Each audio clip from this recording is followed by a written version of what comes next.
Hello and welcome to Property Summits, the must-watch show for property investors and developers alike. I'm Emma Birchley and I'm joined as ever by a panel of top experts in the property world. Now, first off, we have seasoned developer, investor and author Nicholas Wallwork. We have Richard Bush, a man who knows all there is to know about crowdfunding and peer-to-peer lending. We have Ranjan Bhattacharya, a mentor and YouTuber. He's founder of succeedinproperty.com, the UK's leading training provider for commercial property developers. I'm also joined by Dave Ford, who knows a thing or two about construction after 40 years in the business. Also here is John Howard, who's bought and sold 4,000 houses, apartments and developments in the UK in his lengthy career. Well, hello, gentlemen. Lovely to see you again. So there's been so much talk, hasn't there, about a downturn in the housing market. Would you say that it is a correction or is it an actual full-on crash, John? Well, interesting you should come to me first because, of course, I'm the most experienced of the group here. And I've survived 3 property recessions and they're all different. And this one is, I'd say it's a downturn at the moment. I did predict that the second half of this year on my YouTube, I did predict that it would get better. The market would get better second half of the year.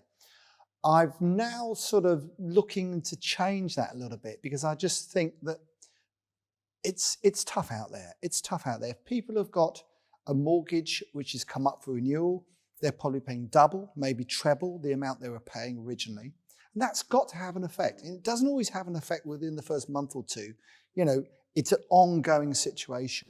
And you've got a number of the major house builders saying they're only going to build 50% of the houses this year than last year.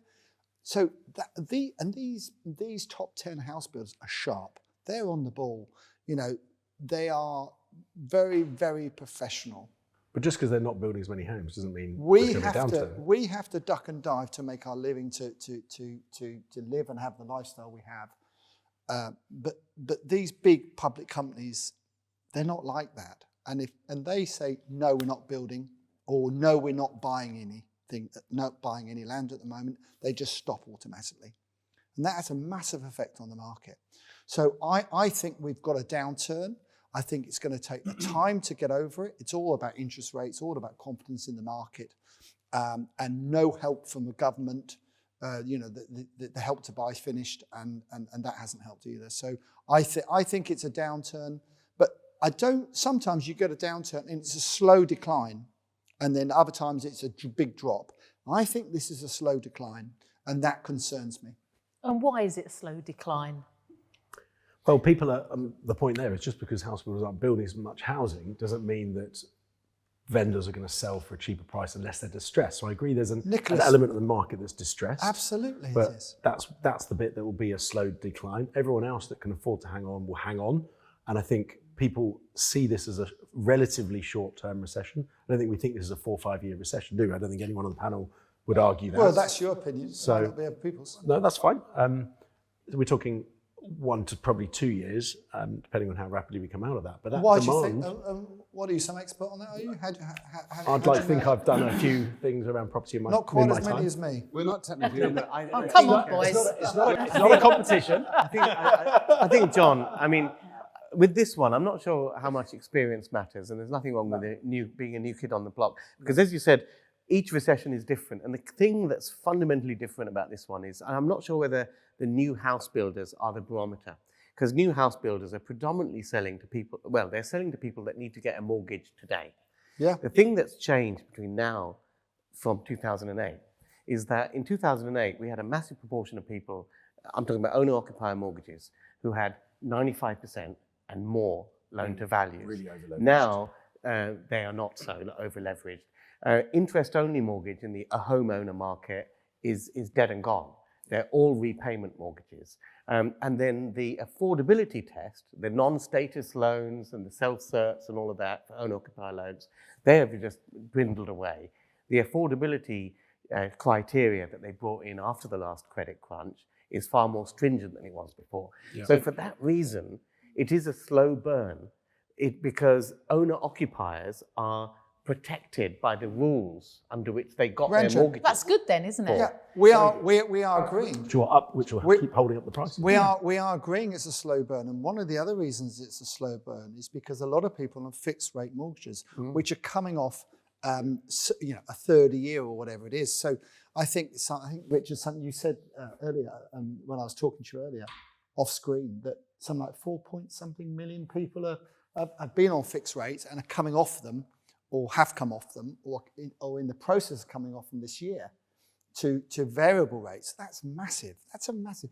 These people may have been paying £500 for their mortgage. They could be paying £1,500. So what in reality does that mean for those people? What decisions are they going to have to make? Well, first of all, they're not going to move to a bigger house, because if they could afford it originally, they can't afford it now. That's the first thing. So lack of transactions is a big problem in the housing market. Secondly, the ones that perhaps their circumstances have changed cannot no longer afford their mortgage, so they're going to have to sell. Can they sell and get out with their shirt on the back, or are they going to hand the keys back? Because everybody I meet who's new to property thinks the sun always shines. It does not always shine. You got to ride the storm. It's a tough market. Every 16, 17, 18 years, whenever there is a property recession, prices go down. And people have got to wake up and smell the coffee. Yes, and I agree. But there's a lot of talk about crash or correction. And I think the two words are used interchangeably. But a crash, the technical definition of a crash is more than a 10% fall in a 12-month period, and a correction is less than a 10% fall in a 12-month period. Now, because of all the measures that were put in place after the 2008 crash, it's predicted, the most likely scenario is that we are going to get a correction, meaning less than 10% fall. And one of the reasons for that is because so many people are on fixed rate mortgages. Before 2008, homeowners were on variable rate mortgages. So that means that the pain is not for the whole market. Yeah. It also means, on an economic standpoint, the tool of interest rates manipulation is a bit of a blunt instrument, because so many people are unaffected by immediate changes anyway. So for all those reasons, and this is not me saying it, the leading sort of real estate consultancies that put out forecasts and all of that. By the way, I'm not being funny, Ranjan, but how often are they right? I would rather prefer to stick to my own assessment and information, as all of us have got vast experience. I mean, Richard, how often are you right, John? Well, quite often, yeah. What do you think, Dave? I think I agree with John. No, Dave. Top man. Dave. No, I do. I think it's a slow burning one, but I'm sort of the same age as John. Yeah. I've been through the same amount of recessions. What I find different about this one is previous ones, without being a financial expert, you could sort of half predict when things were going to pick up. It depended on interest rates in Europe, output from America, blah, blah, blah. You could sort of follow it. But what we've had the last few years with the pandemic, the quantitative easing, the mad trust economics that lasted, I don't know, 2 weeks or something, I really don't know how anyone in any certainty can predict what is going on. But I'm going to say this show is meant to be to help and educate people. There's still opportunity if you want. There is opportunity. If you want to get out there and get in. If I'm buying, it's a crash. Yeah. If I'm selling, it's a soft landing. And that's just the nature of a dealer trader, isn't it? But I think we've just got to be careful. What we've got today has been predictable. And I predicted this on my YouTube a few years ago. Yeah. And I'll tell you why. It's because during COVID, there was an excess of money printing in the UK.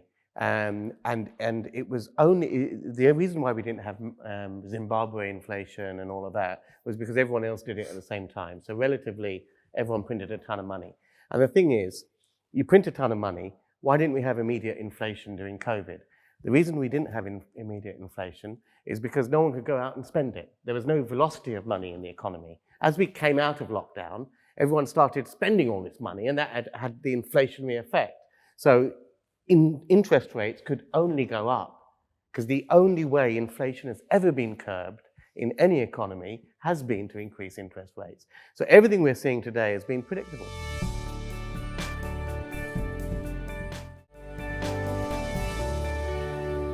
And don't forget that inflation is going to have an onward effect over the next few years of propping up the house prices, because real assets will inflate in line with inflation to some degree, not necessarily fully in line.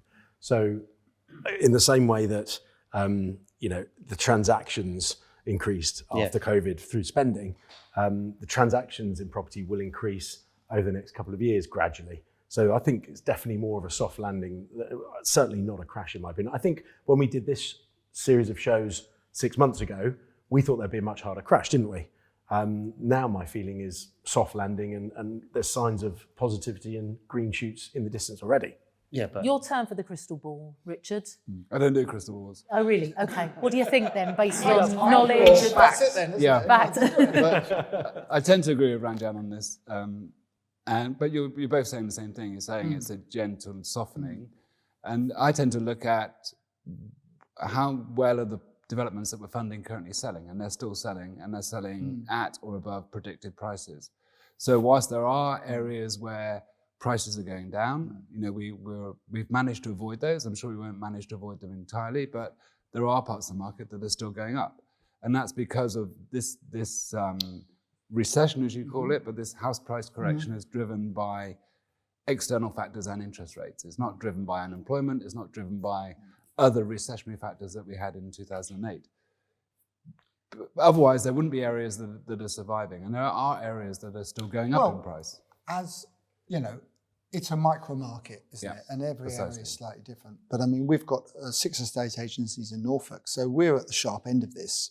We see it every day. I get the results on a Monday morning, 10 a.m. by the way, before 10 a.m. And we aren't doing very well. Nobody's doing very well estate agency wise. So and if people can't understand that, then I'm sorry, but that's just a fact. So John, you're saying the transactions aren't happening, no, but those that are happening.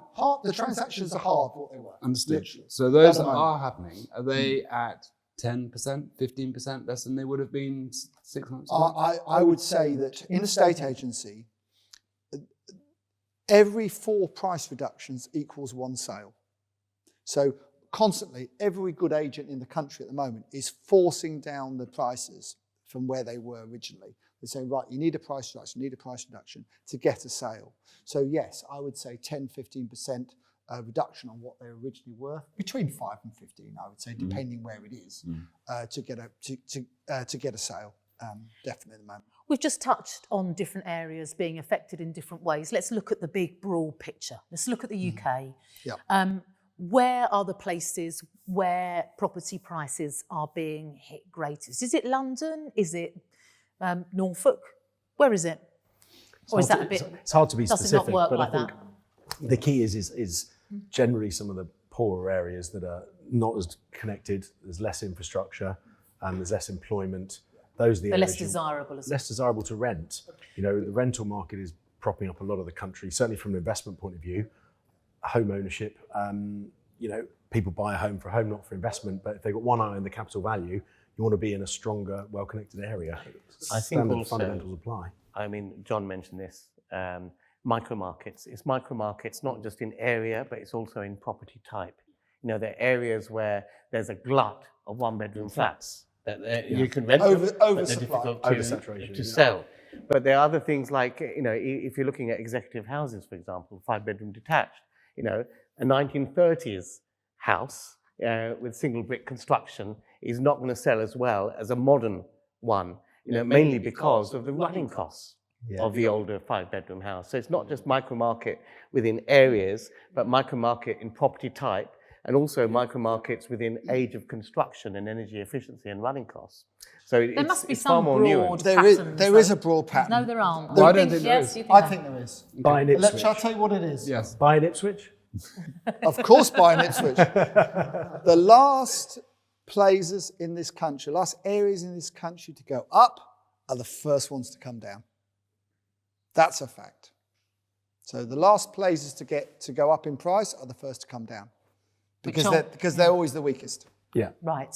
Yeah, I think it's really good bit of advice. Richard. There you go. That doesn't make sense to me. But Of course it that's makes fine. sense. Why doesn't it make sense to you? Last in, first out, all of that. Yeah, it doesn't make sense. Of course it does, because if it's taken so long for the market to reach drag them, them to up. drag them up, they're the weakest. They're the weakest economy, the weakest area, and that's why they come No, down the other way of It doesn't make explaining sense. that. If they come up at all. If they come at all. The other way of explaining that is because those last areas to rise have risen because of ripple effect. Absolutely. Because the other areas, Spot the on. main areas, have gone up, and people can't afford those, so they're going into the secondary locations around Yeah, them. the weaker so areas. the ripple areas cut that first. I 'Cause think people, that's- you might as well go back to fine. You're thinking as a banker, not as a property investor. Let me throw something out there. With this cost of living crisis, is there an opportunity to buy in these cheaper areas because people want to downsize into cheaper areas now? Is that the Primark of property? That's not how Primark I've of seen Property. it. That's not how Thought about that, I've hasn't seen it over the last 40 years. I don't before date Masons. Dave. Mayfair, Fortnum and Masons. I think the way that we tend to look at it is to look at the buyer profile rather than the area, because the people that are less affected by the current factors of interest rate rises, etc., there are people who are immune to that. There are, And, yes. and if you're providing a product in an area where they are buying, then you're fine. Who are the immune ones? Well, Ones not borrowing? A good example is we're doing it's a PDR conversion. It's in a village. It's 2 offices into 2 four-bed houses, £1 million each. They're both sold. They're not even finished yet, and so and they're being bought by 50-plus-year-old people moving from outside the village into the village. And they're Downsizing, immune to interest rates because their mortgage is minute, if anything. But that's interesting That's you the should say that. micro-market. But in Norfolk, It's a micro market, But but it's audience based rather than geography based. yeah, I understand that. But in Norfolk, what you said, I understand what you're saying. But in Norfolk, 50% of our buyers are cash buyers. It's still having. Are they? 50%? Yeah, 50%. But it's still having an effect on them. It's having an effect, but It's still having an effect because they become cautious. And if you've got husband and wife or 2 partners or whatever they're called these days, I never know quite what to say. 2 lovers, whatever. You've said Stop. enough. You've said Quit. enough, John. Just carry on. I'll carry on. Idiot. And one of them is ambitious and wants to move to a bigger house, and the other one is cautious. The cautious one's got the greatest excuse in the world not to move. So, well, let's leave it, let's wait and see what happens. So that's what happens. It becomes a negative situation. But they don't not move and they don't not buy. They might pay slightly less, but they're still moving. And they're still buying. They're not impacted by interest Richard, rates. what I would say is, eventually, the people that can afford it go, we've waited long enough. Come on, let's get on with it. Eventually, but not yet. It's too soon. I think Too soon. Property's like a big boat. It takes a long time to stop and turn and come back the other way. And as a criticism of my own career, I've acted too quickly on many occasions because it's a slow business sometimes. You've got to be careful. one thing that I've noticed is that when you look in the papers, you can see one article that tells you that this is going to happen, that interest rates are going to do this to inflation or whatever. Then you read another article the next day that completely contradicts it. And I think if you are someone who is waiting to see what happens, you might be feeling, quite concerned. Well, there's an old saying, if in doubt, do nought. Yeah, so that's going and that's exactly what people are doing. Yeah, but I have an issue with the press actually, because the press, no offence, No offence taken. have a tendency Media. to pick up on, and there's multiple reports that they refer to. It might be the Halifax mortgage interest, it might be land registry data, it might be Zoopla information, it might be Rightmove information, and there's another 100 more. They'll pick up on the one that's negative and make that the headline. Yeah. And actually, the majority of it might be more positive, and they'll delve into a micro market where things are particularly bad. That'll be the headline. So, don't read everything you believe. Get into industry-specific press. Watch shows like this to hear what real people in the industry are actually doing. And that's going to be your best barometer for, a bit of, I agree with that. a bit of informed is news. just looking to, it's clickbait journalism. Yeah. And that's all it is. They're looking for people to read and watch. Yeah, I would argue against it just being clickbait, I have to say. I mean, if a report comes out, though, as a journalist, you report on it. Yeah. And there are things coming from all angles, and there'll be one journalist whose perspective of what they want to get across might be different to someone else's. I think the thing that I'm trying to get across, I think, is that there are a lot of people that produce statistics. So a lot of companies for PR they will put out a statistic, but they have to have an interesting spin on it. Otherwise, it's all been done before. So if company X can say, we've got some data or a survey that proves, whatever, then if that whatever is something newsworthy, people will pick up on it and report it. And that tends to be what happens. I call it the bad news. But, it's never good news, is it? Dave? Doesn't sell papers. John touched on it earlier that the house builders are reporting up to 50% less volume that they're going to build. I see Persimmon said they're going to build 40% less houses. But on the other hand, in all the people I know people, they're probably building more than 1,000 houses in total, So it's a bit hard to say overall geographically the UK what's going to happen and like there's micro market. Me, I'm looking to buy a new house. I'm a cash buyer. I'm not really bothered about the price, whether it's up, down. I'm not going to but Dave, you're very experienced within the industry. You've been in it a long time and you're very confident with yourself and your ability and you've been very successful. So I think that's different to the average person who perhaps is in another job, not in the industry personally. Yeah. Plus, also, you gave the Norfolk example of 50% cash buyers, but I don't think that's the case, is it? Is Norfolk a bit different? It's a quality area that everyone should move to, Emma. Yes, it is. Absolutely. There's loads of people with loads of dosh coming from London to buy nice big houses. And also second homes. Yeah, second homes. Yeah, I agree. Yeah, so it's a little bit different. A little bit different, maybe, yeah. Yeah. But I think the thing with the major house builders is a lot of the stuff they're building is for first-time buyer and starter family type of situations. And those are the people that are most challenged, most vulnerable with the affordability and the mortgage and getting the mortgage and having a deposit saved up. So and it doesn't tend to be so much the major house builders that are building the 5-bedroom detached or the more luxury end. They tend to be the more smaller boutique developers. And yes, the market for those is still strong, because the buyers of those have more cash and equity. And I think that's, for people watching this, I think that's an interesting thing, because at the end of the day, if you're building 5 or 10 units, you've only got to find 5 or 10 buyers. Persimmons has to find 1,000 buyers. Then so that's the fundamental 5 difference. or 10. Yeah, and so how 15,000 buyers there. Okay, there you go. So the challenge is to find a small number of buyers. You can tailor your product for that audience, and you market it to that audience, and you will sell it at the price that you're looking for. I disagree with that, Richard. The market will dictate not what you build. The market will dictate. The people's opinions of the market will dictate. But the market doesn't exist, John. The market is just a collection of it is just we a love collection to end on of disagreement. Seems to be me all the time. Why is that? Who knew? I wonder. But that is all we've got time for. I think we can broadly say that you don't think there's going to be some whopper of a crash. No, I think that's right. Well, thank you all very much for joining me. I think we're pretty clear then that not a crash. No. Not a crash, but an easier kind of correction. We'll see what happens. All right, thanks very much. And we'll see you next time on Property Summits.